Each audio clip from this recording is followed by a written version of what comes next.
السلام علیکم ورحمۃ اللہ وبرکاتہ۔ امید کرتی ہوں آپ سب خیریت سے ہوں گے۔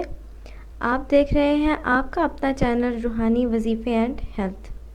ناظرین، آج ہم بات کریں گے عورتوں کے بیعت ہونے پہ۔ اس سے پہلے کہ میں ویڈیو کی طرف بڑھوں، میں آپ لوگوں سے درخواست کرتی ہوں کہ صدقہ جاریہ سمجھ کر مسلمانوں کو فائدہ پہنچانے کی نیت سے اس ویڈیو کو شیئر کر دیں، ہمارے چینل روحانی وظیفے اینڈ ہیلتھ کو سبسکرائب کر دیں اور بیل آئیکن پر ضرور پریس کیجیے گا تاکہ نئی آنے والی تمام ویڈیوز آپ لوگوں تک پہنچتی رہیں۔ ناظرین، حضرت عطیہ رضی اللہ تعالیٰ عنہ فرماتی ہیں کہ جب حضرت محمد صلی اللہ علیہ وآلہ وسلم مدینہ تشریف لائے تو آپ نے انصار کی عورتوں کو ایک گھر میں جمع کیا، پھر ان کے پاس حضرت عمر بن خطاب رضی اللہ تعالیٰ عنہ کو بھیجا۔ انہوں نے دروازے پر کھڑے ہو کر ان عورتوں کو سلام کیا۔ ان عورتوں نے سلام کا جواب دیا۔ حضرت عمر نے کہا، میں رسول اللہ صلی اللہ علیہ وآلہ وسلم کا قاصد بن کر تمہارے پاس آیا ہوں۔ ان عورتوں نے کہا، خوش آمدید ہو رسول اللہ صلی اللہ علیہ وآلہ وسلم کو اور آپ کے قاصد کو۔ حضرت عمر نے پوچھا، کیا تم ان باتوں پر بیعت ہوتی ہو کہ اللہ کے ساتھ کسی چیز کو شریک نہیں کرو گی، چوری نہیں کرو گی، زنا نہیں کرو گی، اپنی اولاد کو قتل نہیں کرو گی، نہ کوئی بہتان لگاؤ گی جس کو تم نے اپنے ہاتھوں اور پیروں کے درمیان باندھ کھڑا کیا ہو، اور کسی نیکی کے کام میں نافرمانی نہیں کرو گی؟ ان عورتوں نے کہا، جی ہاں۔ حضرت عمر نے دروازے کے باہر سے اپنا ہاتھ بڑھایا اور عورتوں نے اندر سے اپنے ہاتھ بڑھائے، لیکن حضرت عمر کا ہاتھ کسی عورت کے ہاتھ کو نہیں لگا۔ پھر حضرت عمر نے کہا، اے اللہ، تو گواہ ہو جا۔ پھر ہمیں اس بات کا حکم دیا گیا کہ عیدین میں حیض والی عورتیں اور سیانی بچیوں کو بھی عیدگاہ لے جایا کریں کہ یہ نماز تو نہیں پڑھیں گی، لیکن ان کی جانے سے پہلے مسلمانوں کی تعداد بھی زیادہ معلوم ہوگی اور یہ دعا میں شریک ہو جائیں گی۔ اور ہمیں جنازہ کے ساتھ جانے سے روکا گیا اور یہ بتایا گیا کہ ہم پر جمعہ فرض نہیں۔ راوی کہتے ہیں کہ میں نے اپنے استاد سے بہتان کے بارے میں اور اللہ تعالیٰ کے قول و معروف کے بارے میں پوچھا۔ انہوں نے کہا، اس سے مراد کسی کے مرنے پر نوحہ کرنا ہے۔ حضرت سلمہ بن قیس رضی اللہ تعالیٰ عنہ حضور صلی اللہ علیہ وآلہ وسلم کی خالہ تھی، اور انہوں نے حضور صلی اللہ علیہ وآلہ وسلم کے ساتھ دونوں قبلوں بیت المقدس اور بیت اللہ کی طرف منہ کر کے نماز پڑھی، اور وہ بنو عدی بن نجار قبیلہ تھی۔ فرماتی ہیں کہ حضور صلی اللہ علیہ وآلہ وسلم کی خدمت میں آئی اور نصار کی عورتوں کے ساتھ آپ سے بیعت ہو گئی۔ جب آپ نے ہمیں ان چیزوں پر بیعت فرمایا کہ ہم اللہ کے پاس کسی چیز کو شریک نہیں کریں گی، چوری نہیں کریں گی، زنا نہیں کریں گی، اپنی اولاد کو قتل نہیں کریں گی، کوئی بہتان نہیں لگائیں گی جسے ہم نے اپنے ہاتھوں اور پیروں کے درمیان باندھ کھڑا کیا ہو، اور کسی نیکی کے کام میں حضور صلی اللہ علیہ وآلہ وسلم کی نافرمانی نہیں کریں گی، تو آپ نے یہ بھی فرمایا کہ اپنے خاوندوں سے خیانت نہیں کریں گی۔ چنانچہ ہم بیعت ہو کر واپس جانے لگیں تو میں نے ان میں ایک عورت سے کہا، واپس جا کر حضور صلی اللہ علیہ وآلہ وسلم سے پوچھو کہ خاندانوں سے خیانت کرنے کا کیا مطلب ہے۔ اس نے جا کر حضور صلی اللہ علیہ وآلہ وسلم سے پوچھا۔ آپ نے فرمایا، خیانت یہ ہے کہ عورت کا خاوند کا مال لے کر کسی کو خود دے دے، یعنی خاوند کی اجازت کے بغیر۔ حضرت عقیلہ بن عقیق بن حارث رضی اللہ تعالیٰ عنہ فرماتی ہیں کہ میں اور میری والدہ حضرت قریرہ بنت حارث مہاجر عورتوں کے ساتھ آ کر حضور صلی اللہ علیہ وآلہ وسلم سے بیعت ہوئیں۔ آپ مقام البطح میں ایک خیمہ میں تشریف فرما تھے۔ آپ نے ہم سے یہ عہد لیا کہ ہم اللہ کے ساتھ کسی چیز کو شریک نہیں کریں گی، اور باقی وہی جو الفاظ جو میں نے آپ کو پہلے بتائے ہیں۔ جب ہم اقرار کر چکی تو آپ نے بیعت ہونے کے لیے ہاتھ بڑھائے تو آپ نے فرمایا، عورتوں کے ہاتھ نہیں چھو سکتا۔ چنانچہ آپ نے ہمارے لیے دعائے مغفرت کی اور یہی ہماری بیعت تھی۔ حضرت امیمہ بن رقیقہ فرماتی ہیں کہ چند عورتوں کے ہمراہ حضور صلی اللہ علیہ وآلہ وسلم کی خدمت میں بیعت ہونے کے لیے حاضر ہوئی۔ ہم نے کہا، یا رسول اللہ، ہم آپ سے اس بات پر بیعت ہوتی ہیں کہ اللہ کے ساتھ کسی کو شریک نہیں کریں گی، چوری نہیں کریں گی، زنا نہیں کریں گی، اولاد اپنی اولاد کا قتل نہیں کریں گی، کوئی بہتان نہیں لگائیں گی جسے ہم نے اپنے ہاتھوں اور پیروں کے درمیان باندھ کھڑا کیا ہو، اور کسی نیکی کے کام میں آپ کی نافرمانی نہیں کریں گی۔ آپ نے فرمایا یہ بھی کہو جتنا تم سے ہو سکے ہم نے اللہ اور اس کے رسول ہم سے بھی زیادہ ترس کھانے والی ہیں۔ یا رسول اللہ آئیے آپ ہاتھ بڑھائیں اور آپ سے بیعت ہوتی ہیں۔ آپ نے فرمایا میں عورتوں سے مصافحہ نہیں کرتا، 100 عورتوں سے میری زبانی بات ایسی ہے جیسے ایک عورت سے، یعنی میں عورتوں کو زبانی بیعت کرتا ہوں چاہے 100 ہوں چاہے ایک۔ حضرت عبداللہ بن عمرو فرماتے ہیں کہ حضرت امامہ بنت رقیقہ حضور صلی اللہ علیہ وآلہ وسلم کی خدمت میں اسلام پر بیعت ہونے کے ارادے سے آئیں۔ آپ نے فرمایا میں تم کو اس بات پر بیعت کرتا ہوں تم اللہ کے ساتھ کسی چیز کو شریک نہیں کرو گی، چوری نہیں کرو گی، زنا نہیں کرو گی، اپنے بچوں کو قتل نہیں کرو گی، کوئی بہتان نہیں لاؤ گی جسے تم نے اپنے ہاتھوں اور پیروں کے درمیان باندھ کھڑا کیا ہو، اور نوحہ نہیں کرو گی، قدیم زمانہ جاہلیت کے مطابق اپنی زینت دکھاتی نہیں پھرو گی۔ اس کے علاوہ حضرت عائشہ رضی اللہ تعالیٰ عنہ فرماتی ہیں کہ حضرت فاطمہ بنت عتبہ بن ربی حضور صلی اللہ علیہ وسلم کی خدمت میں بیعت ہونے کے ارادے سے آئیں۔ آپ نے قرآنی آیات پڑھی، اس کے مطابق آیات کے مطابق ان سے عہد لینا شروع کیا جس میں شرک نہ کرنا، زنا نہ کرنا وغیرہ کا ذکر تھا، تو حضرت فاطمہ نے شرم کے مارے اپنے ہاتھ پر سر رکھ لیا۔ حضور صلی اللہ علیہ وآلہ وسلم کو ان کی یہ ادا بہت پسند آئی۔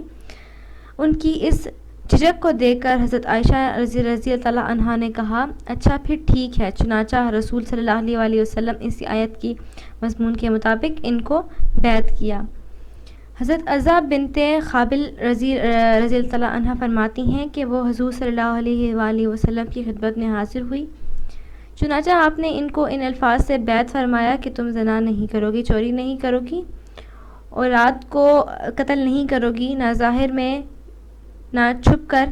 میں نے اپنے دل میں کہا کہ ظاہر میں زند درگور کرنا تو میں جانتی ہوں، اور چھپ کر زندہ درگور کرنا میں حضور صلی اللہ علیہ وسلم سے حضور صلی اللہ علیہ وسلم سے پوچھا نہیں، آپ نے مجھے بتایا نہیں، لیکن میرے دل میں اس کا مطلب یہ آیا ہے کہ اس سے مراد اولاد کو بگاڑ دینا ہے، چنانچہ میں اللہ کی قسم اپنے بچوں کو نہیں بگاڑوں گی۔ حضرت فاطمہ بنت عتبہ بن ربی بن عبد الشمس فرماتی ہیں کہ ان کو اور ہند بنت عتبہ کو لے کر ابو حذیفہ بن عتبہ رسول صلی اللہ علیہ وسلم کی خدمت میں حاضر ہوئے تاکہ یہ حضور صلی اللہ علیہ وآلہ وسلم سے بیعت ہو جائیں، تو آپ سے عہد لینے لگے اور بیعت کی پابندیاں بتانے لگے۔ میں نے آپ کی خدمت میں عرض کیا اے میرے چچا زاد بھائی، کیا آپ نے میری قوم کو ان عیوب اور نقائص میں سے کوئی چیز بتائی ہے؟ حضرت حذیفہ نے کہا اری حضور صلی اللہ علیہ وآلہ وسلم سے بیعت ہو جاؤ، کیونکہ انہی الفاظ سے لوگ بیعت ہوتے ہیں اور یہی پابندیاں بتائی جاتی ہیں۔ حضرت ہند نے کہا میں تو چوری نہ کرنے پر آپ سے بیعت نہیں ہوتی، کیونکہ میں اپنے خاوند کے مال میں سے چوری کرتی ہوں۔ حضور صلی اللہ علیہ وآلہ وسلم اپنا ہاتھ پیچھے کر لیا، یہاں تک کہ حضور صلی اللہ علیہ وآلہ وسلم نے آدمی بھیج کر ابو سفیان کو بلایا اور ابو سفیان سے فرمایا تم اسے اپنے مال میں سے لے لینے کی اجازت دے دو۔ حضرت ابو سفیان نے کہا تر و تازہ کھانے پینے کی چیزوں کی تو اجازت ہے، البتہ خشک چیزوں جیسے درہم دینار کپڑوں وغیرہ کی اجازت نہیں ہے، اور نہ ہی کسی نعمت کی، چنانچہ ہم آپ سے بیعت ہو گئیں۔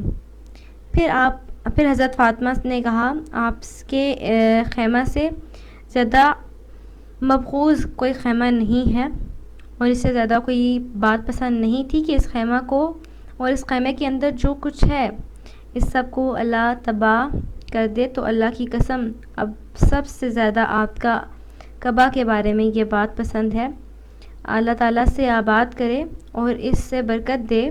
حضور صلی اللہ علیہ وسلم نے فرمایا اتنی محبت مجھ سے ہونی بھی چاہیے، اللہ کی قسم تم میں سے ہر آدمی تب ہی کامل ایمان والا ہوگا جبکہ میں اس کو اپنی اولاد اور والد سے زیادہ محبوب ہو جاؤں۔ حضرت عائشہ رضی اللہ عنہ فرماتی ہیں کہ حضرت ہند بنت عتبہ بن ربی رسول صلی اللہ علیہ وآلہ وسلم کی خدمت میں بیعت ہونے کے لیے آئیں۔ آپ نے ان کے دونوں ہاتھوں کو دیکھا تو فرمایا جاؤ مہندی لگا کر مہندی لگا کر اپنے دونوں ہاتھوں کو بدل کر آؤ۔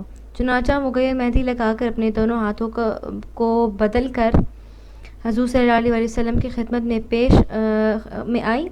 آپ نے فرمایا تم کو اس بات پر بیعت کرتا ہوں کہ تم اللہ کے کسی چیز کو شریک نہیں کرو گی، اللہ کے ساتھ کسی چیز کو شریک نہیں کرو گی، چوری نہیں کرو گی، زنا نہیں کرو گی۔ اس بات پر حضرت ہند نے کہا آزاد عورت بھی زنا کیا کرتی ہے؟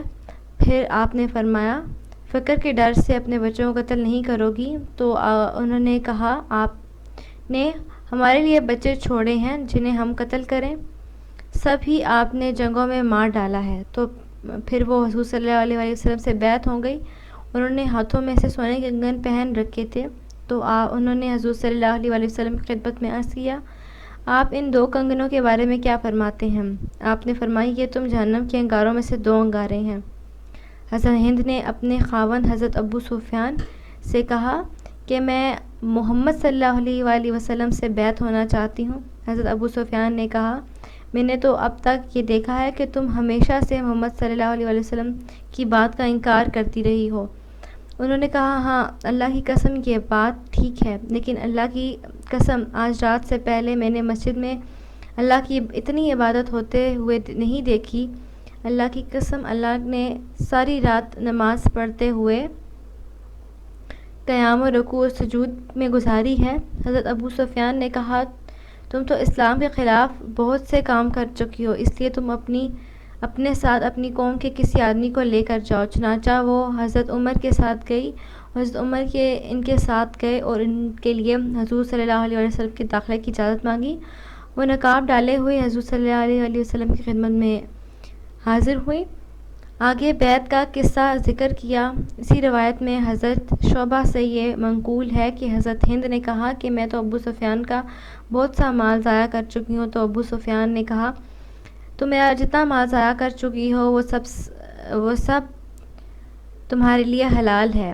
ابن جریر نے حضرت ابن عباس سے اسی حدیث کو تفصیل سے ذکر کیا، اور اس میں سے یہ ہے کہ حضرت ابو سفیان نے کہا تم میرا جتنا مال لے چکی ہو چاہے وہ ختم ہو گیا یا باقی ہے وہ سب تمہارے لیے حلال ہے۔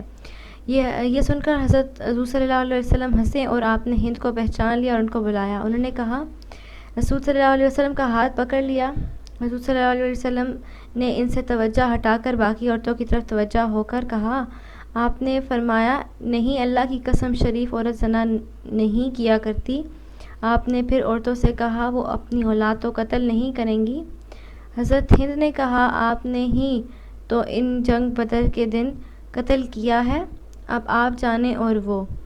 پھر آپ نے عورتوں سے کہا وہ بہتان نہیں لائیں گی جسے انہوں نے اپنے پیروں اور ہاتھوں کے درمیان باندھ کھڑا کیا ہوا ہے اور کسی نیک کے کام میں نافرمانی کریں گے۔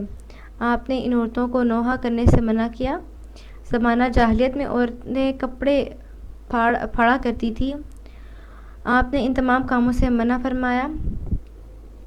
ناظرین، حضرت اسید بن ابی اسید برات رسول صلی اللہ علیہ وسلم بیعت ہونے والی عورتوں میں سے ایک سے نقل کرتے ہیں کہ انہوں نے کہا حضرت ہم میں سے حضور صلی اللہ علیہ وسلم نے جن باتوں کا عہد لیان میں سے یہ باتیں بھی تھی ہم کسی نیکی کے کام میں حضور صلی اللہ علیہ وسلم کی نافرمانی نہیں کریں گی اور چہرہ نہیں نوچیں گی، بالوں کو نہیں بکھیریں گی، گریبان نہیں پھاڑیں گی اور نہ ہی واویلا کریں گی۔ تو ناظرین، امید کرتی ہوں میں نے آپ کو حضور صلی اللہ علیہ وسلم کی اسوہ حسنہ میں سے جتنے بھی آپ کو میں نے واقعات بتائے ہیں، جتنے بھی میں نے ان کی اسوہ حسنہ میں سے آپ کو بتائی ہیں، جتنے بھی انہوں نے عورتوں سے اور جتنی عورتیں ان سے بیعت ہوئی تھی کس طرح سے ہوئی تھی، انہوں نے ہمیں بیعت کرتے وقت کن کن چیزوں سے منع کیا تھا، کیا کیا چیزیں انہوں نے بیعت کے وقت بولی تھی۔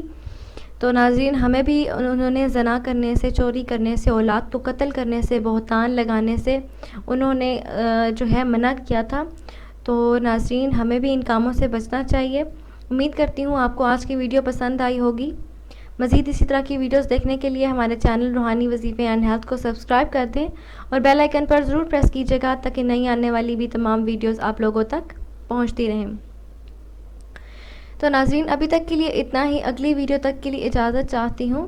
اپنا بہت سارا خیال رکھیے گا۔ اللہ حافظ۔